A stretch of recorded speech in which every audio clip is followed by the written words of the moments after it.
What if I told you that a silent hallway camera captured more than a murder that night? It captured a secret no one noticed for years.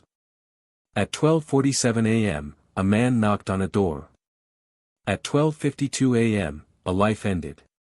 But when investigators enhanced the footage, they discovered something standing behind the killer. Something that was never identified. Was he truly acting alone?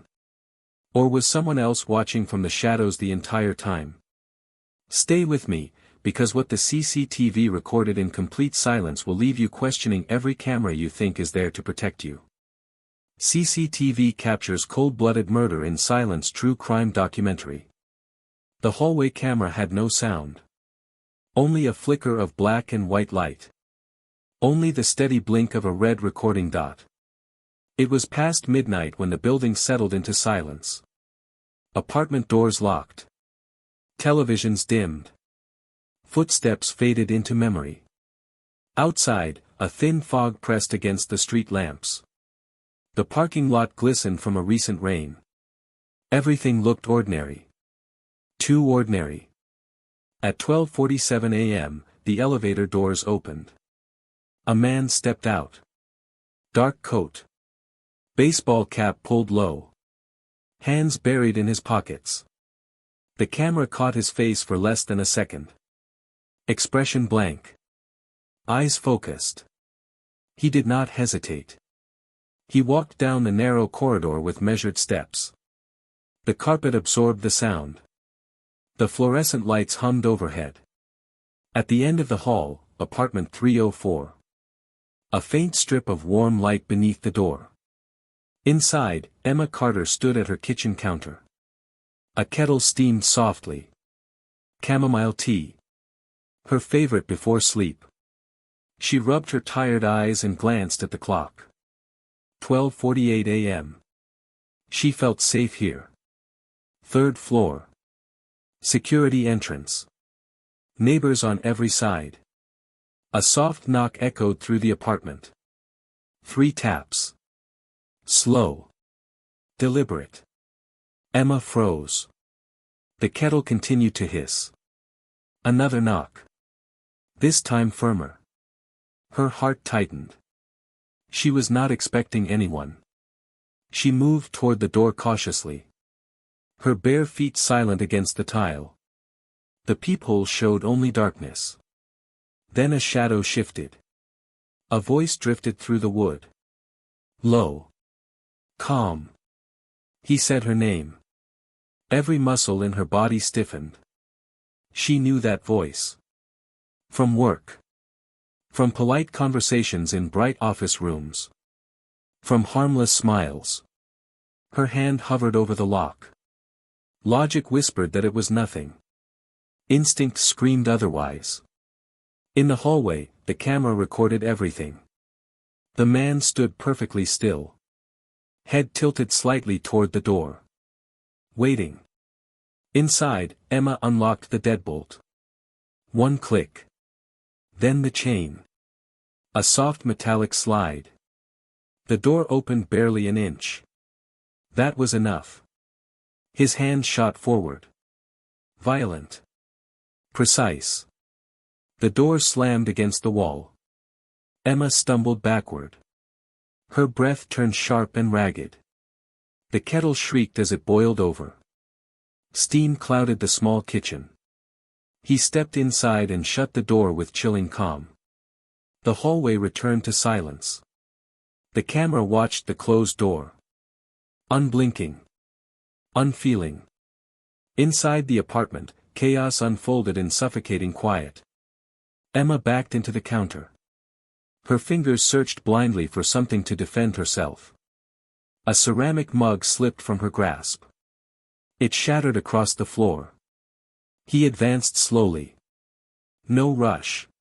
No anger on his face. Only intention. She could hear her own heartbeat pounding in her ears.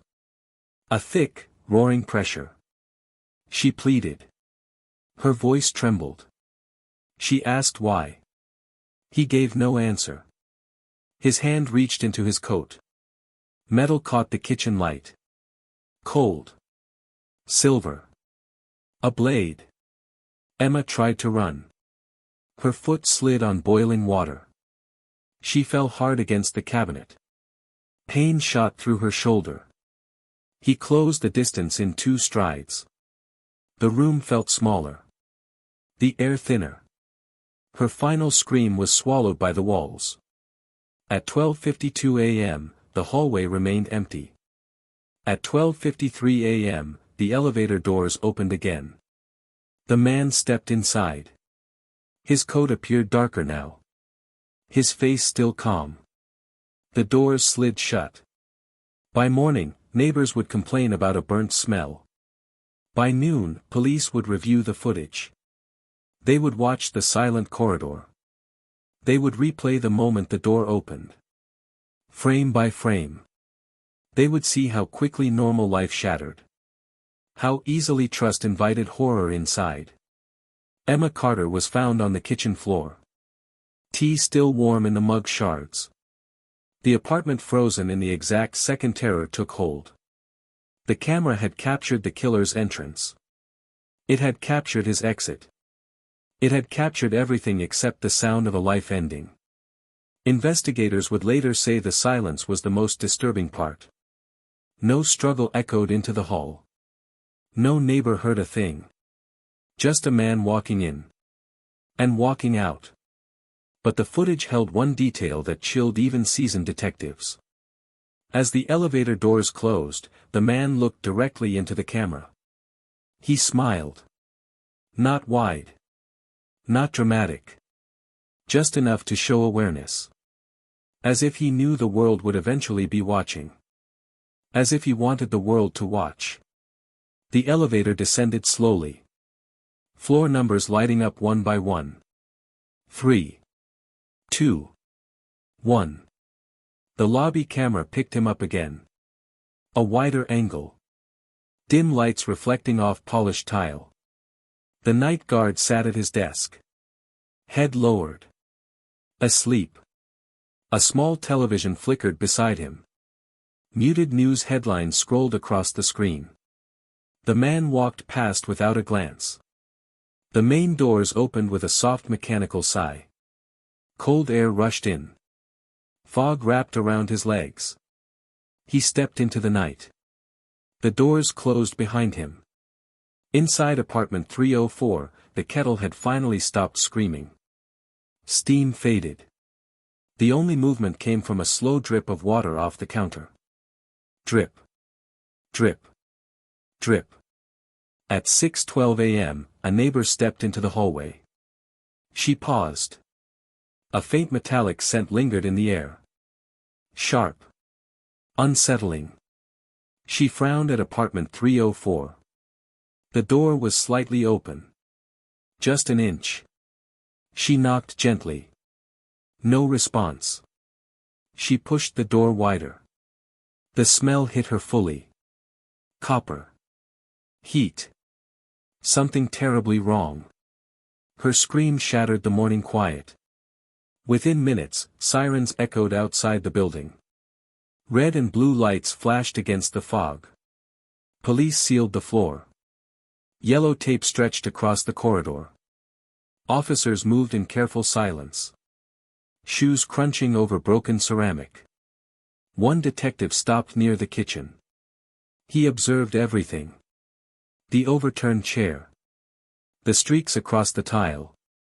The blade left behind on the counter. Cleaned carefully. Wiped. But not enough. Forensics photographed every inch. Every smear. Every fingerprint. The detective's jaw tightened. He had seen violence before. But this felt intimate. Calculated. Not rage. Purpose. Back in the security room, technicians reviewed the footage. The grainy black and white images flickered on a large monitor. The red timestamp glowed in the corner. 12:47 a.m. They leaned closer. The man's face sharpened for a fraction of a second under the fluorescent light. The image froze. Enhanced. His eyes were steady. Unflinching. Not a mask. Not panic. Recognition. One officer whispered that he looked proud. The footage continued. The elevator ride. The silent lobby. The faint smile before the doors closed. That smile lingered longer than expected. As if it burned into the screen. Hours later, a name surfaced. Daniel Hayes. Colleague. Recently reprimanded. Recently rejected. Security logs showed his key card had been deactivated weeks earlier. He had known that. He had waited for someone else to enter the building. He had followed them inside. Investigators moved quickly. His apartment was found empty. Closets cleared. Drawers stripped. Computer wiped. On his kitchen table sat a single object. A printed still image from the CCTV footage. The moment he looked into the camera. The smile visible. On the back of the paper, one sentence was written in neat handwriting. You were too late. Detectives felt a chill that no heater could warm. He had planned more than a murder. He had planned the aftermath. He had studied the angles. The lighting. The blind spots. Except there were no blind spots in the hallway. Only silence. Airports were alerted. Highways monitored. The story hit the news by evening. The public saw the footage. The silent walk. The expressionless face. The knowing smile. Tips began to pour in. A gas station clerk reported a man matching the description. Paid in cash. Purchased a bus ticket heading north. Officers traced the route. Small towns. Empty stretches of road. Forests thick and unforgiving. 2 days later, a rural traffic camera captured a familiar figure stepping off a bus. Same coat. Same cap. He walked alone toward a motel near the highway. Room 12. When police surrounded the building at dawn, the fog had returned. Heavy. Silent. They knocked. No response. They forced the door open. The room was empty. Window wide open. Curtains shifting gently in the cold morning air. On the small desk beneath the television sat another printed image. This one from the motel security feed. Him walking down the corridor. Below it, the same neat handwriting. Still watching. Somewhere, another camera blinked red in the darkness.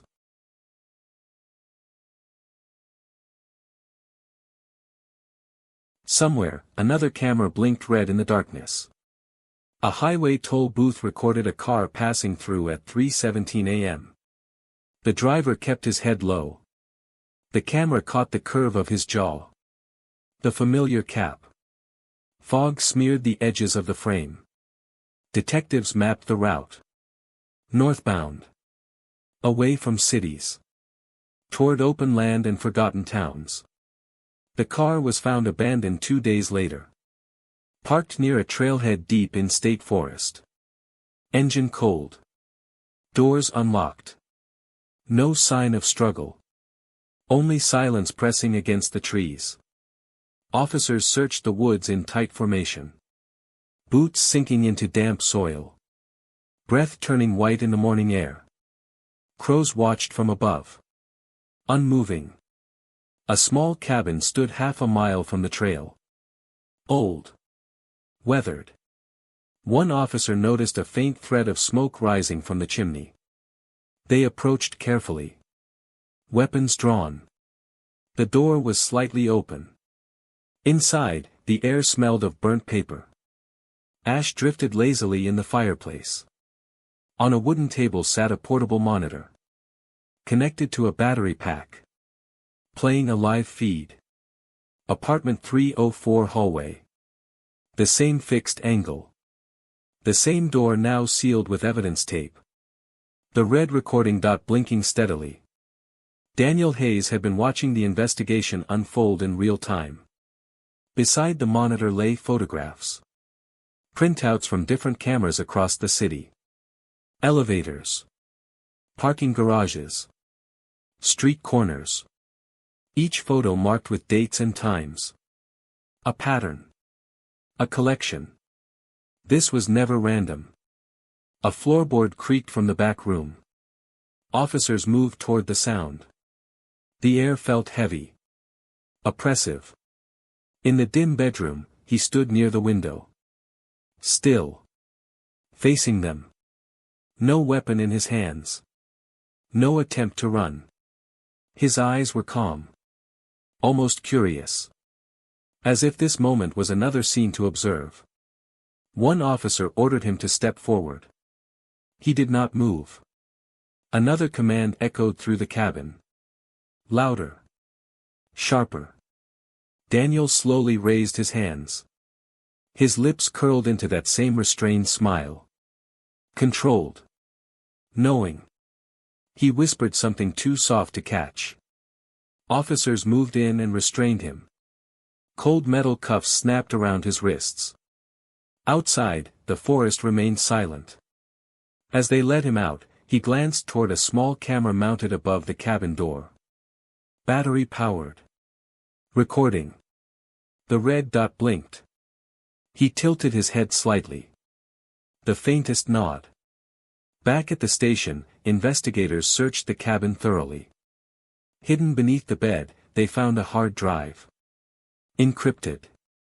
Locked behind layers of security. When specialists finally accessed its contents, the room grew quiet. Dozens of folders filled the screen. Each labeled with names. Dates. Addresses. Inside every folder were surveillance clips. Women walking alone. Unlocking doors. Entering elevators. Moments of vulnerability captured without their knowledge. Emma Carter's folder was the most detailed. Weeks of footage. Notes typed beside each clip. Patterns of her routine. Times she returned home. When she ordered takeout. When she stayed late at work. This had been studied. Measured. Rehearsed. And then investigators found a final file. Labeled upcoming. Inside were 3 new names. 3 addresses. 3 apartment numbers. All within the same city. All with hallway cameras installed. Daniel Hayes had not been running from cameras. He had been performing for them. The realization settled like ice in the room. He wanted to be seen. He wanted the footage replayed. Analyzed. Discussed. Immortalized in silent frames. During interrogation, he sat perfectly straight. Hands folded on the table. He answered basic questions. Name.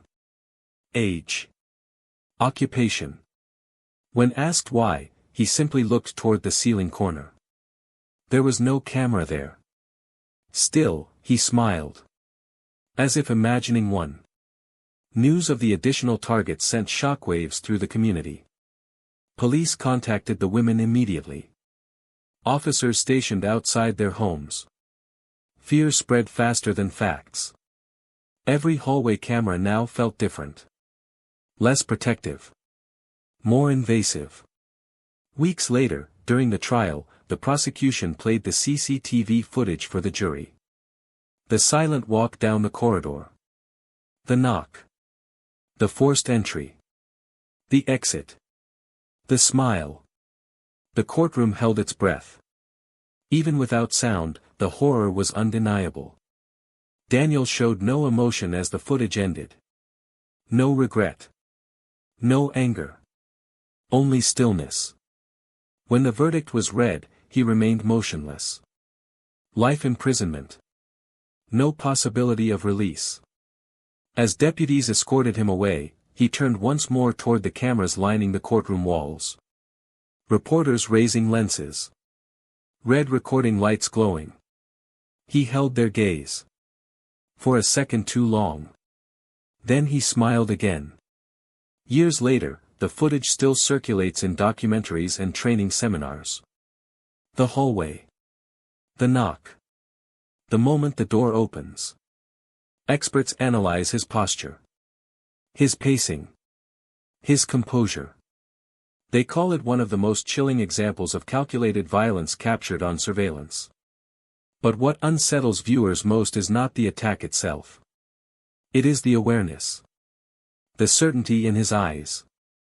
The way he acknowledges the camera as if it were an accomplice.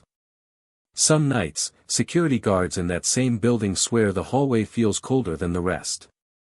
Tenants say the lights flicker near apartment 304. The camera has since been replaced.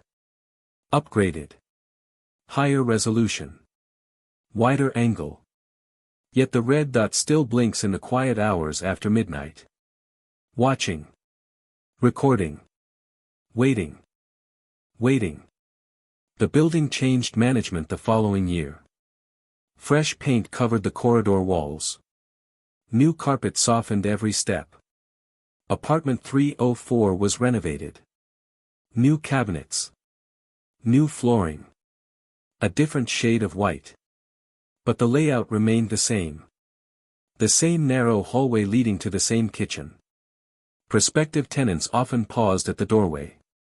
They could not explain why. A subtle heaviness lingered. As if the air remembered. Security was upgraded again. Additional cameras installed at every angle.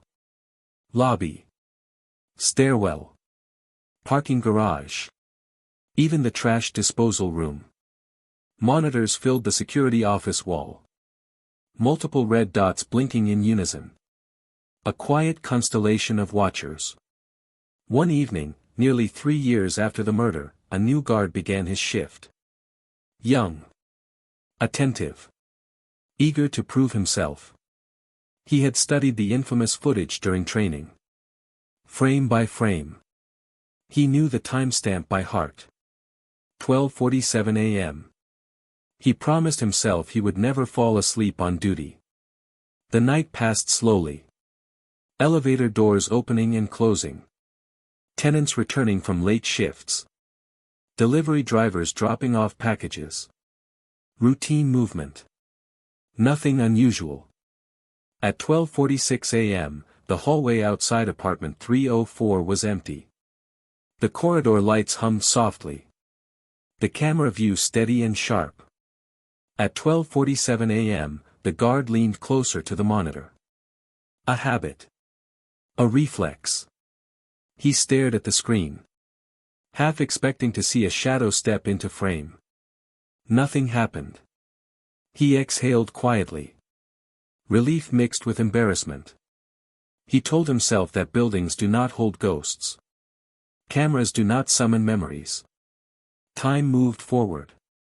At 1:12 a.m., motion detection triggered in the third-floor hallway. A small alert blinked on the monitor. The guard straightened instantly. He focused on the screen. The corridor appeared empty. No open doors. No visible movement. Yet the system insisted something had shifted. He rewound the footage 30 seconds. Played it again. At first, nothing. Then he noticed it. Apartment 304.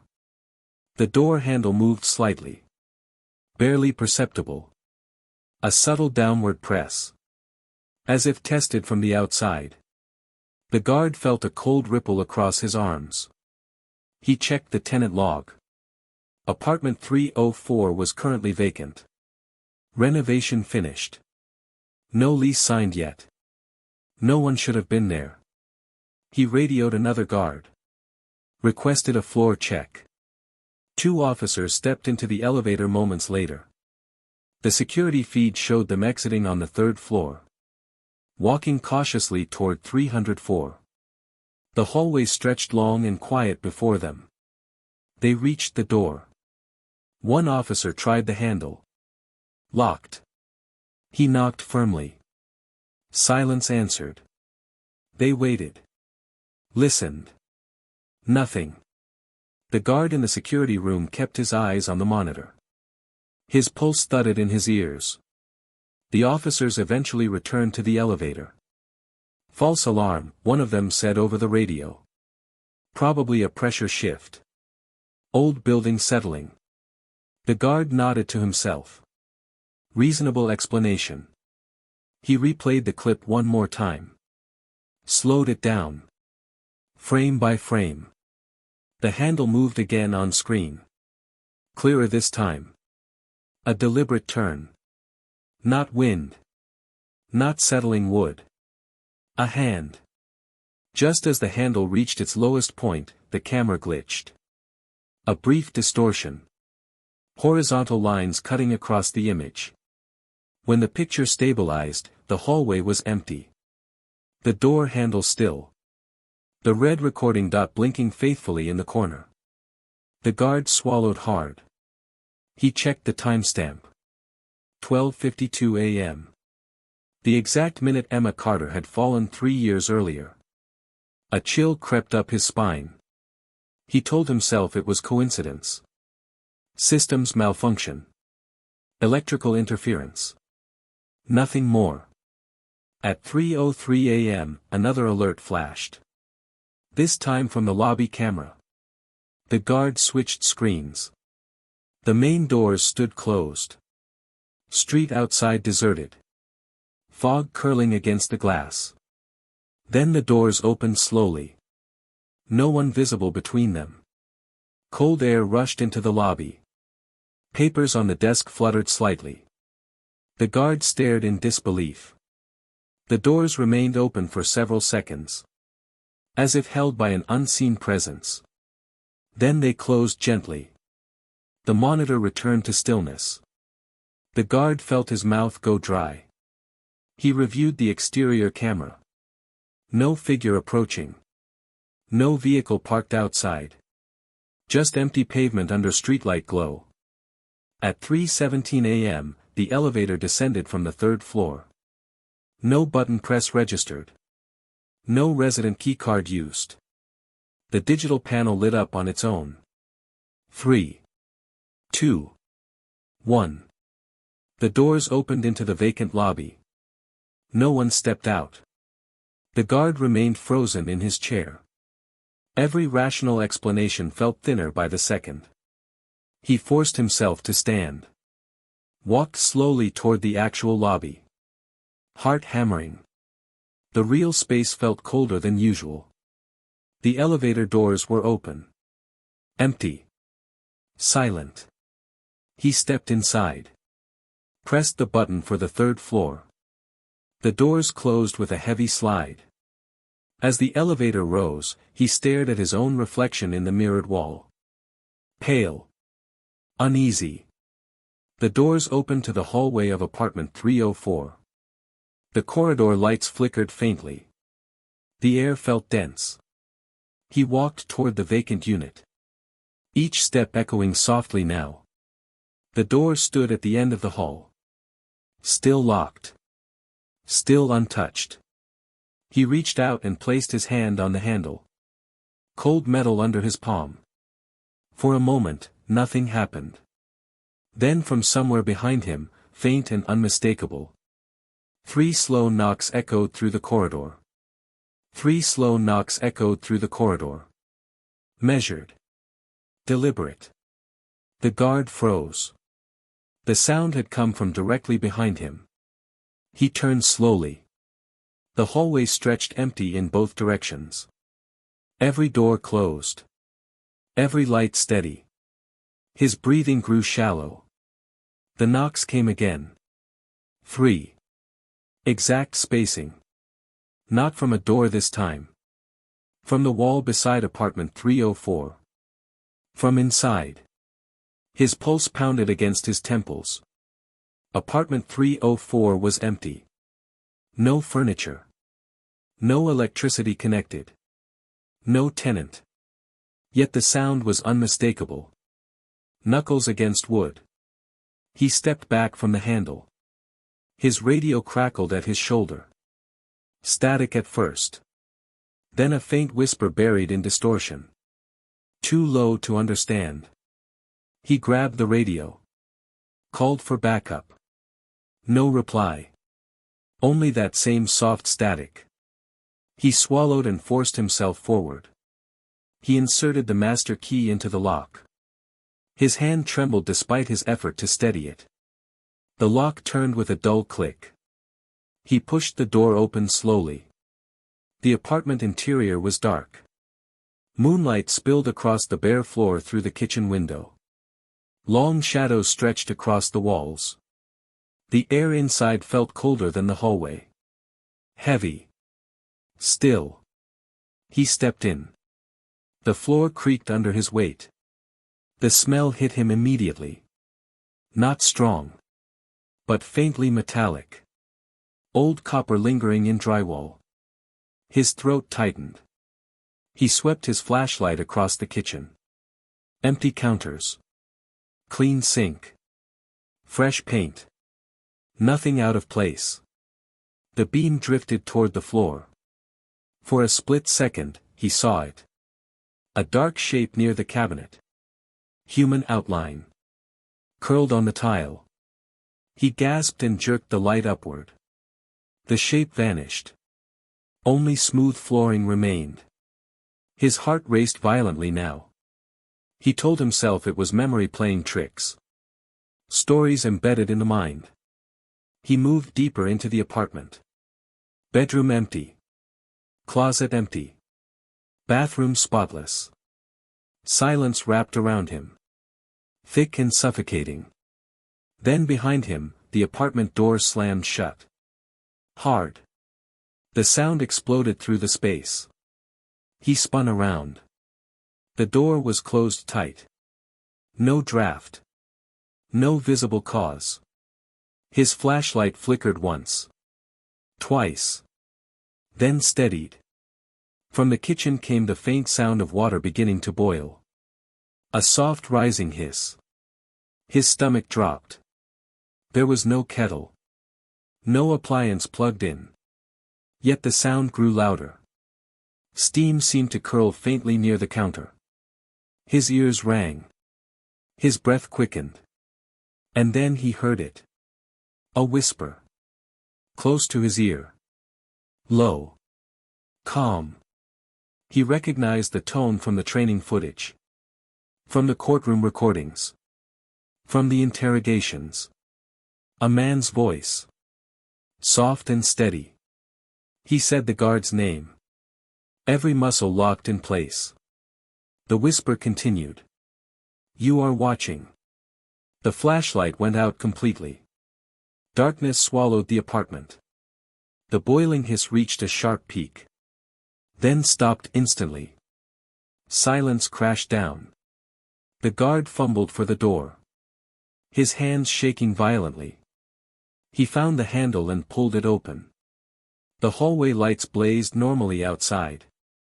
Warm and steady. He stumbled into the corridor, gasping for air. Behind him, apartment 304 stood quiet. Door slowly drifting closed on its own. He stared at it in disbelief. His radio suddenly cleared. A clear voice from dispatch asking for his status. As if nothing had happened. He rushed back to the security office. Sweat soaked through his uniform. He replayed the hallway camera footage from moments earlier. The screen showed him unlocking the door. Entering the apartment. Standing inside for exactly 47 seconds. Then stepping back out calmly. No door slam visible. No flickering lights. No sign of distress. He watched himself on screen. Composed. Still. As the footage continued, his recorded self paused in the doorway. Turned slowly toward the hallway camera. And smiled. The same restrained smile. Controlled. Knowing. The Real guard felt the blood drain from his face. He did not remember doing that. He did not remember smiling. The recorded version of him leaned slightly closer to the camera. Lips parting just enough to form silent words. The guard leaned toward the monitor in horror. He read the shape of the words carefully. Still watching. Still watching. The guard stumbled back from the monitor. His reflection in the dark screen looked unfamiliar. Pale. Shaken. He scrubbed back through the footage again. Frame by frame. His recorded self stood in the doorway of apartment 304. Too still. Too composed. That slow smile forming with mechanical precision. The timestamp in the corner flickered. 12:52 a.m. For one single frame, the image distorted. Horizontal lines tore across the screen. In that distortion, another face overlapped his own. Not fully visible. Just a faint outline. A cap. Eyes fixed forward. The smile sharper. Then the frame corrected itself. Only the guard remained. He felt a cold pressure at the back of his neck. As if someone stood just behind his chair. He refused to turn around. The security office suddenly felt too small. Monitors humming. Red dots blinking across every feed. Watching hallways. Watching doors. Watching him. A new alert chimed. Third floor hallway. The guard's breath caught. He looked at the screen slowly. Apartment 304. The door was open. Wide this time.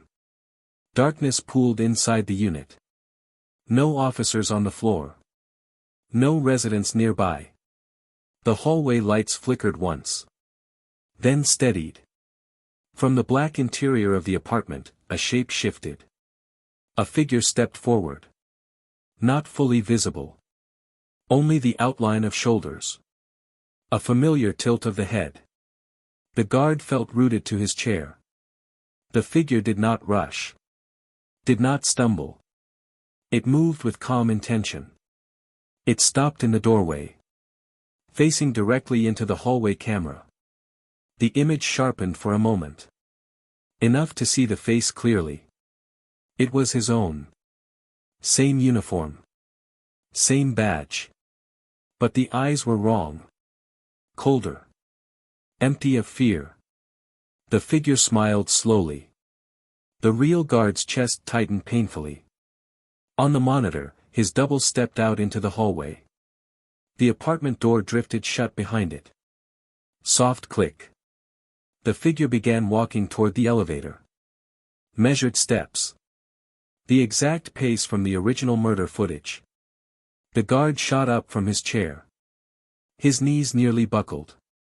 He grabbed his radio and shouted for immediate assistance. This time the response came instantly. Multiple voices. Confused.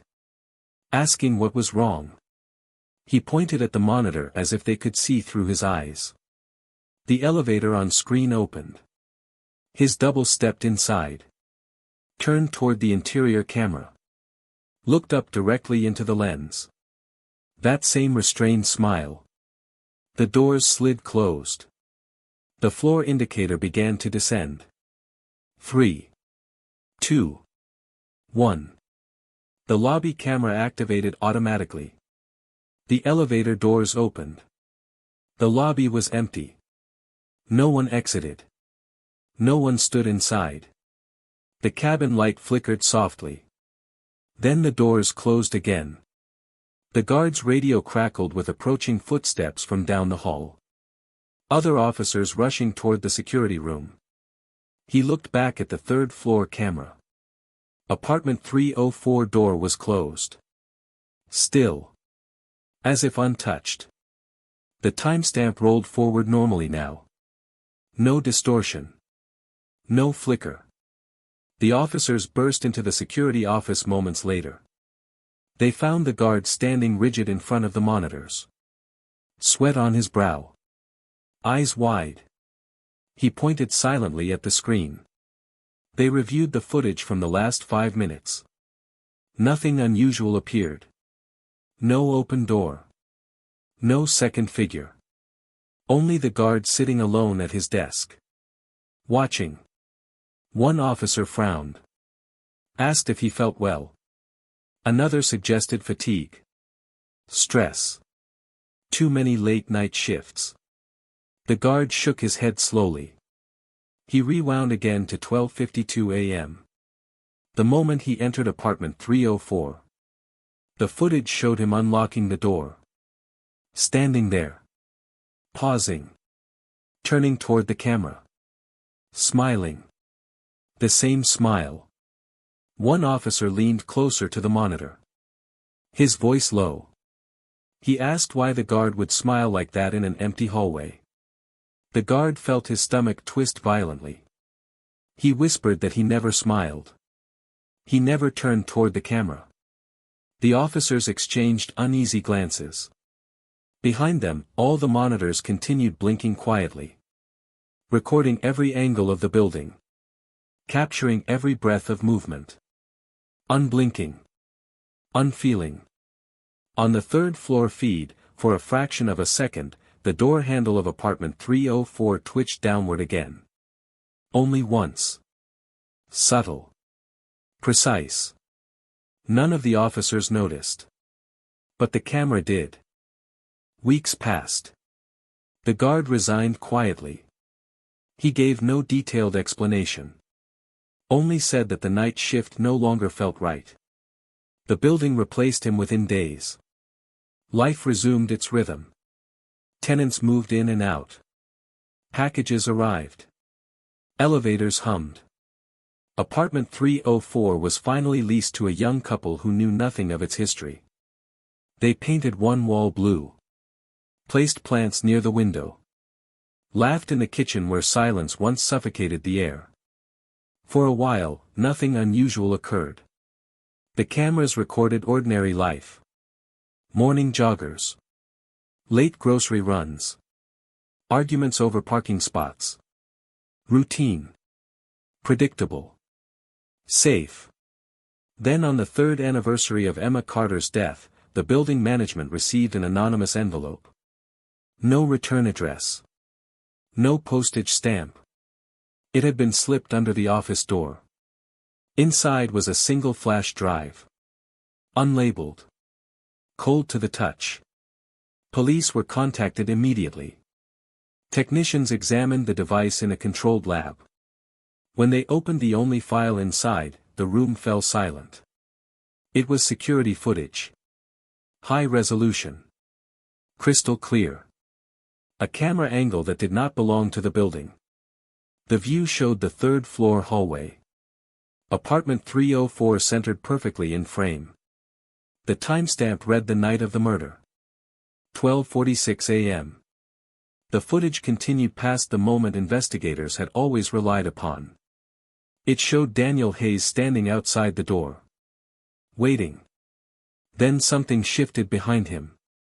A second figure stepped briefly into frame. Tall. Indistinct. Watching him. Daniel turned slightly toward that presence. His expression changed. Not confident. Not proud. Afraid. For the first time, fear flickered across his face. The second figure leaned closer to him. Its mouth moved near his ear. Whispering. Daniel nodded once. Slowly. Then he knocked on Emma's door. 3 deliberate taps. The footage ended there. Investigators enhanced the image repeatedly. Adjusted contrast. Filtered light. The second figure never became clear. No identifiable features. No face. Only a darker shape against the dim hallway. Daniel Hayes was confronted with the new footage in prison. He watched it without blinking. When the second figure appeared on screen, his composure shattered. His breathing grew uneven. His hands trembled against the metal table. He whispered the same words over and over. I was not alone. Guards later reported that he refused to sleep after that day. He insisted someone stood in the corner of his cell each night. Watching. Head slightly tilted. Smiling faintly. Months later, Daniel Hayes was found unresponsive in his cell. No signs of struggle. No clear cause beyond sudden cardiac arrest. His face frozen in an expression of pure terror. Eyes wide. Focused on the empty ceiling corner. Back at the apartment building, the cameras still blink red after midnight. The couple in 304 continue their lives unaware of the full truth. Sometimes they mention a strange draft near the door. Or the faint sound of 3 knocks that echo when no one stands outside. Building management always finds reasonable explanations. Old pipes. Temperature changes. Imagination. Yet every year on the anniversary, at exactly 12:52 a.m., the third-floor hallway camera records a subtle distortion. Horizontal lines ripple across the screen. And for a single frame, 2 figures stand outside apartment 304. One wearing a dark coat and cap. The other just behind him. Watching the door. Watching the camera. Watching whoever dares to look back. The red recording dot continues to blink in the darkness. Steady. Patient. As if it understands that silence can hold more terror than any scream.